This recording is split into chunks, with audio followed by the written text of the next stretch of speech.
I work nights 4 days a week, and I've done it long enough that I stopped noticing what normal people's schedules look like. You adjust. You sleep when the sun is up, you eat dinner at what other people call midnight, and you learn to live in the margins of everyone else's day. I'm a registered nurse. Have been for 11 years. I work the overnight shift at a regional hospital outside Columbus, Ohio. 4 nights on, 3 nights off, sometimes more if someone calls out sick and they need a warm body who knows what they're doing. I don't say that to complain. I chose it. The differential pay is better, the floors are quieter, and honestly, I've never been a morning person. What I am is a homeowner. Finally. At 41, after a decade of apartments and one genuinely disastrous attempt at living with a woman I should never have proposed to, I bought a house. It's a 3-bedroom colonial on a cul-de-sac in Westerville, which is exactly as quiet and unremarkable as it sounds. Good school district, even though I don't have kids. Safe neighborhood. A garage.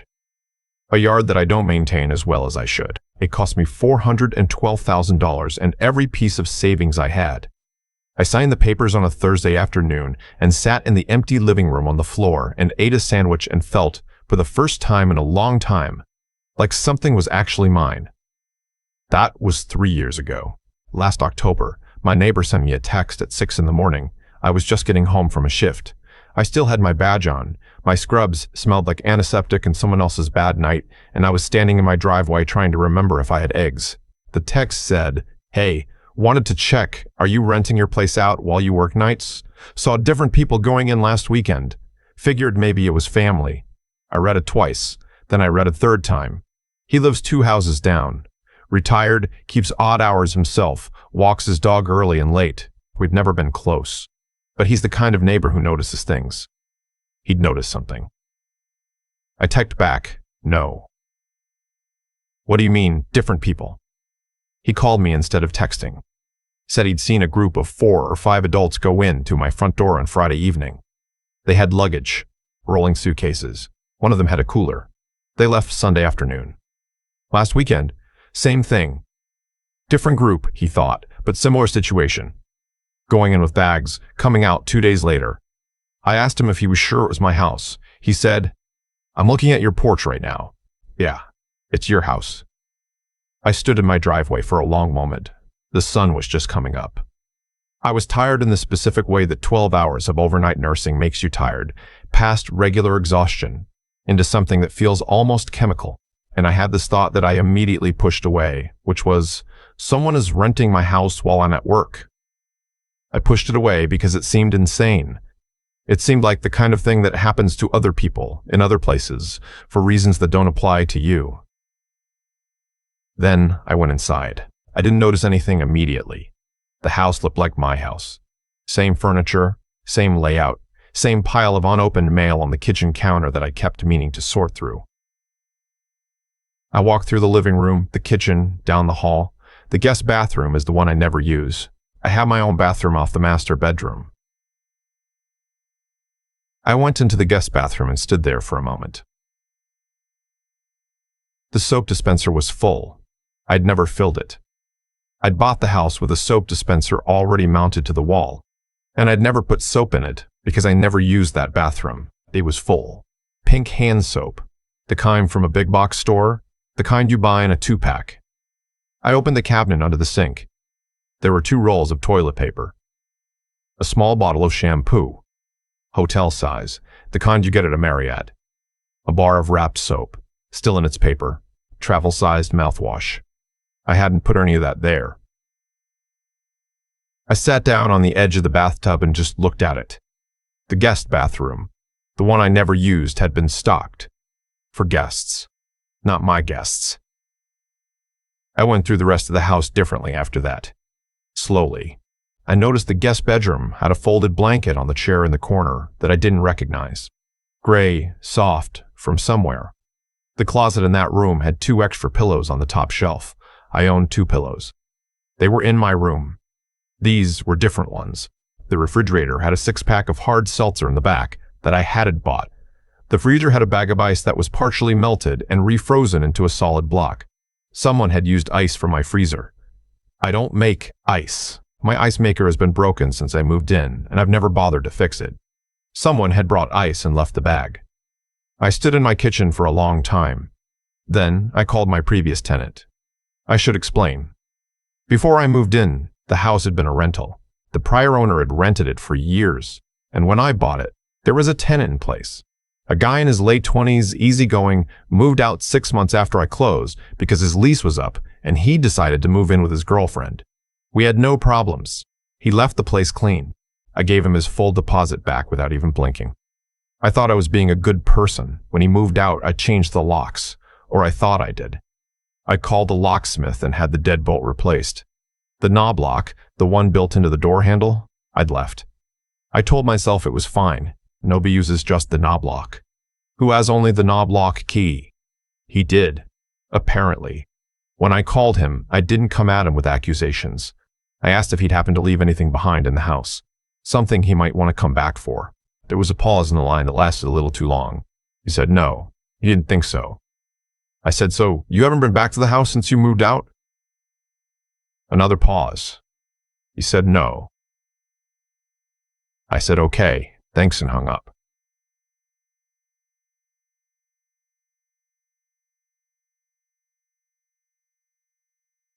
Dinged, hung up. Then I sat down on my kitchen table and opened my laptop and searched my address on Airbnb. It took me about 4 minutes to find it. My house. Listed under a slightly altered version of my street address, my house number and street, but the city listed as a neighboring suburb. 3 bedrooms, 2 bathrooms, private yard, parking for 2 cars, available weekends. The photos were of my house. My living room, my guest bedroom, my kitchen. The folded blanket was in the photo. The pink soap dispenser in the guest bathroom was in the photo. Someone had staged my house and photographed it and put it on the internet. The reviews went back 8 months. 8 months. He'd been renting my house for 8 months. I should have been angrier than I was in that moment. Maybe I was too tired. Maybe something in my brain couldn't fully process it. I just sat there reading reviews of my own house. Great location, host was responsive, very clean. Another one, beds were comfortable, neighborhood was quiet. Someone had given my house 4 stars because the Wi-Fi was a little slow. I made a mental note, absurdly, that I'd been meaning to upgrade my router. Then I closed the laptop and called a locksmith. This time, I had both locks changed. The deadbolt and the knob. And then I added a third, a smart lock with a keypad installed on the interior side of the door so it couldn't be reached from outside without the code. I did it that day after almost no sleep, running on hospital coffee and the particular clarity that comes from finding out something genuinely unbelievable has happened to you. I also bought 2 cameras, one for the front door, one for the back. Both battery powered, both motion activated. I set them up that afternoon. Then I slept for 9 hours. When I woke up, I had 4 new notifications from the cameras. A squirrel. The mail carrier. A car turning around in my cul-de-sac. My neighbor walking his dog. Nothing unusual. I spent the next 2 days thinking about what to do, the practical part of my brain, the nurse part, the part that handles emergencies without coming apart. Kept trying to make a list. Evidence. Next steps. Legal options. But every time I started the list, I'd get stuck on the same fact: he had a key. He'd had a key to my house for 8 months, and he'd been letting strangers sleep in my guest bedroom while I was 12 miles away, keeping someone alive in an ICU. I called the police non-emergency line. The officer I spoke with was not unkind, but he was honest. Without documented proof that my former tenant had physically entered the property, it was going to be difficult to charge him with anything. Trespassing with a key was a gray area. If he claimed he had permission, claimed I'd told him he could use the house, it would become a he-said situation that would take a long time to sort out. He suggested I contact an attorney. I contacted an attorney. She was a real estate and property attorney downtown, and she had the kind of efficient, slightly exhausted competence that I recognized from working with good doctors. She told me that what I was describing sounded like fraud. Listing another person's property for commercial rental without their knowledge or permission. She also mentioned something I hadn't considered: I might have liability exposure. If a guest had been injured in my house during one of these stays, they could have come after me as the property owner. I hadn't rented it to anyone. I had no idea it was happening. It didn't matter. That hit harder than almost anything else. Someone could have gotten hurt in my house, on my property, during a stay I knew nothing about, and I could have been sued. I thought about that for a long time. My attorney sent a formal cease and desist to my former tenant. She also helped me file a complaint with Airbnb, including the listing link, the photos of my house, and documentation that I was the property owner and had not authorized any rental. Airbnb removed the listing within 48 hours. My former tenant did not respond to the cease and desist. What he did do, and I only know this because my front camera caught it, was come to my house at 11:30 on a Tuesday night. He pulled up slowly, didn't park in front, parked 2 houses down. He walked up to the front door and put a key in the lock. The smart lock stopped him. He tried twice, then he walked back to his car. I watched that footage in the morning, sitting at my kitchen table with a cup of coffee, and I felt something shift. Not anger, exactly, something quieter and colder. He had been coming to my house, letting himself in while I was at work, saving strangers' lives at 2 in the morning. He was in my guest bedroom, probably drinking the hard seltzer he left in my refrigerator, sleeping in a bed that a stranger had just slept in, getting ready for the next booking. I sent the footage to my attorney. She sent it to the police. The detective who eventually called me was not the same officer I'd spoken with on the non-emergency line. She was assigned to financial crimes, which surprised me until she explained that what my former tenant had been doing had a name. It was called rental fraud, or more specifically, short-term rental fraud, and it was, she told me, more common than most people realized. The pandemic had created a boom in remote work and short-term rentals, and with that boom had come a specific type of crime. People who gained access to properties, legitimately or otherwise, and then listed them on platforms like Airbnb or Vrbo, and collected the revenue. He had made, according to the Airbnb records my attorney subpoenaed, just over $19,000 in 8 months. From my house.